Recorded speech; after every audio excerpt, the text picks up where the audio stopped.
E eu quero falar agora novamente sobre os desdobramentos da mega operação Carbono Oculto.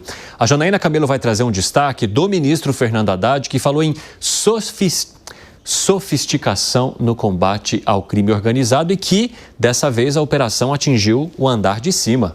Né, Janaína Camelo? Conta aí.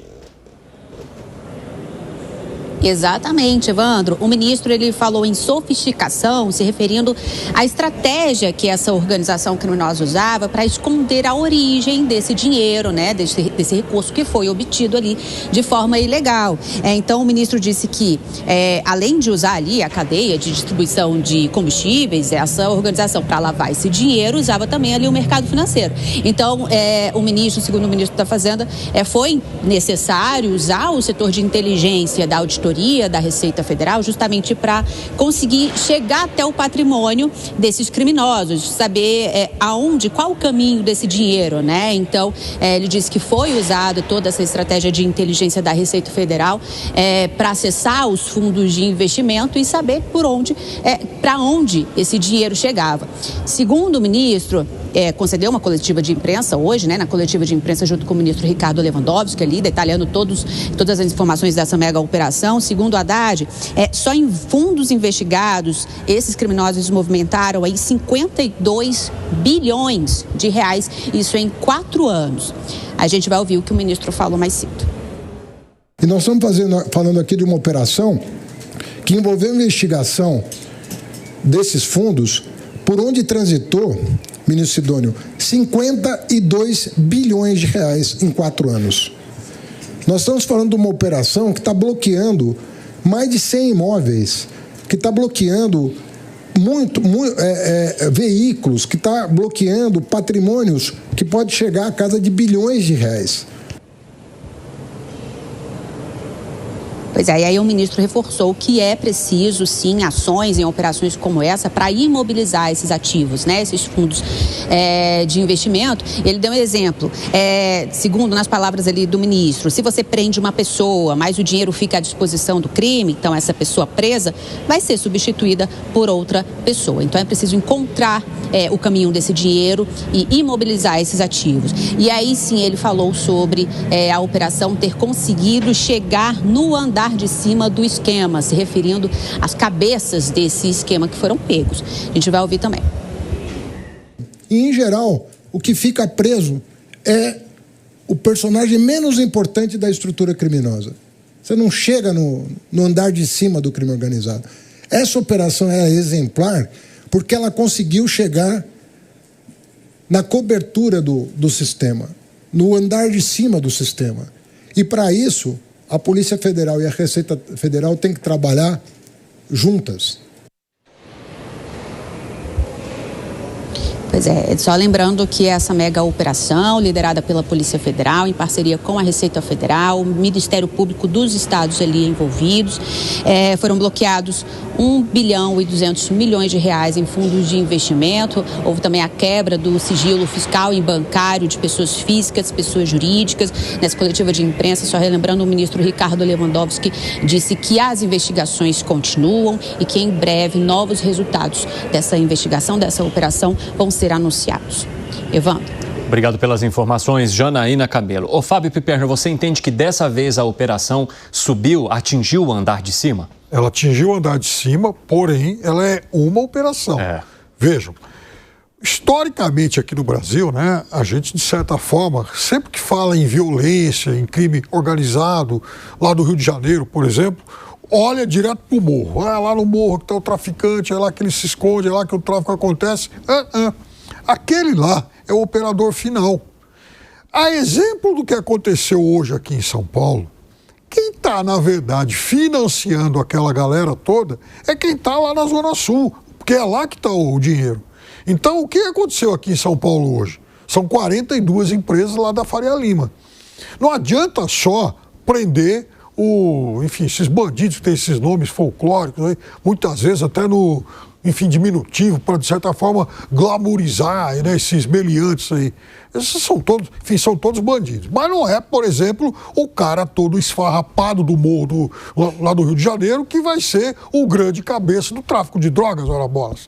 Ele é só um operador, da mesma forma que não é aqui, enfim, o sujeito que está liderando o gangue que bate celular, que rouba celular, que é o grande, que vai ser o grande problema do crime organizado. Não. Quando o ministro fala, e aí tem razão, em quadrilhas sofisticadas, vejam, essa sofisticação existe aonde? Lá no fim do mundo ou, por exemplo, em grandes empresas que estão acostumados a lidar com grandes somas, com vultosos recursos. É óbvio que dessa vez, pelo menos agora, traz esse elemento novo. Vai se combater o crime organizado lá onde realmente, provavelmente, estão as cabeças do crime organizado. Ô Zé Maria Trindade, quais são os próximos passos que você entende que o governo federal e principalmente essas fiscalizações precisem dar ao entender que a parcela encontrada por meio dessa mega operação já é muito grande e que há muito ainda para se descobrir? A gente recebeu um comentário interessante aqui de um telespectador que disse: beleza, se atingiu o andar de cima, agora precisa chegar à cobertura. Eu não acho que atingiu o andar de cima, porque o andar de cima ele ainda é desconhecido, né? O crime organizado está infiltrado em vários setores, né, na política. Me disse um deputado de que, olha, eles estão sentados ali, passa um deputado, olha, aquele ali é da bancada, tem 12. O deputado Danilo Forte me mostra que 47 prefeitos foram caçados no estado dele porque envolvimento em crimes, ou seja, o crime organizado está chegando da política pela base, vereadores, prefeitos, já tem deputados e tal. Mas a minha crítica aí, primeiro, é o seguinte: como se deixa chegar a esse ponto? Segundo, a cúpula é desconhecida, ninguém sabe. Terceiro, quando o então ministro Sérgio Moro tentou fazer naquele pacote ali uma possibilidade de apreensão de material fruto da criminalidade, o pessoal que está no governo hoje não permitiu. E era uma grande medida. Hoje, a lei não permite certas apreensões, porque diz o seguinte: o imóvel, o carro, o dinheiro auferido com recursos do crime. Quer dizer, o Ministério Público vai ter que provar que aquele bem foi adquirido com base no dinheiro do crime, o que é muito complexo. Então, o que eu vejo é o seguinte: esse volume apresentado hoje foi o volume de apreensão. Nada impede, e eu acho muito provável, que daqui a uns dias comecem a chegar lá decisões no sentido de liberar carro, liberar imóvel, liberar recursos, né? Porque o Ministério Público não comprovou que aquele recurso veio exatamente do crime. Então, a proposta daquele pacote anticrime de Sérgio Moro é muito bom de chegar e apreender todo o capital do bandido. Não precisa provar nada, né? Seria o alargamento dessa possibilidade. Tem um termo jurídico que eu não me lembro, um alargamento de não sei o quê. Então, o alargamento é aumentar a possibilidade da apreensão. Então, isso que foi apreendido agora corre o risco de ser liberado, e o risco é alto. Tem muito ainda, né? Fala, Bruno. Rapidamente, para quem não é tão novo, a gente lembra como nós ficamos reféns aqui em São Paulo em 2006, quando teve o toque de recolher. Isso mostra que o crime organizado em 2006, há quase 20 anos atrás, já estava com seus tentáculos bem desenvolvidos, e imagina hoje, muito tempo depois. Agora, deixa eu fazer apenas aqui um advogado do diabo. Há quanto tempo a gente fala em São Paulo que o crime organizado está crescendo e que a gente sente isso no dia a dia? Há muito tempo, né? Eu também concordo com o Zé Maria que isso não chegou nem perto da ponta ali do verdadeiro andar de cima, ou, como disse o nosso ouvinte, da cobertura, né? Mas o meu ponto é que começam a surgir algumas coisas. Por exemplo, a FUP, a Federação Única dos Trabalhadores, veio a público agora dizer: estou indignado com a presença do crime organizado dentro dos postos de gasolina. Desculpa, a gente discute isso diariamente para quem mora aqui em São Paulo. O que parece? Um discurso mais de vitimismo. Meu Deus, ela disse inclusive que a refinaria da Petrobras baixa o preço da gasolina, mas agora descobriu-se que graças ao crime organizado, essa diminuição do preço da refinaria da Petrobras não chega nos consumidores. Viveu aonde até hoje? Viveu aonde? A gente sabe que esses postos que têm a ver com o PCC, a gente vê que o preço é inclusive mais baixo do que os outros. Então, discurso sem cabimento. E aí eu deixo o advogado advogado do diabo aqui rapidamente.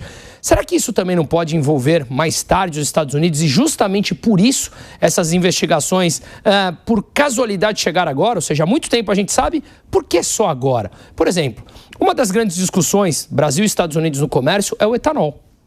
E a gente sabe que essa operação de hoje atingiu em cheio a parte de combustíveis, que o crime organizado manda dinheiro para fora e pode usar corresponsais bancários americanos comprando dólares e, portanto, obviamente, a interferência no mercado de etanol, graças ao crime organizado, pode gerar uma disfunção no comércio, que é um dos pontos da discussão Brasil e Estados Unidos. Será que isso não pode bater diretamente no FBI, justamente por ele perceber que, como disse o Zé Maria, eu tinha comentado antes também, há uma conivência institucional para a existência do crime organizado no Brasil?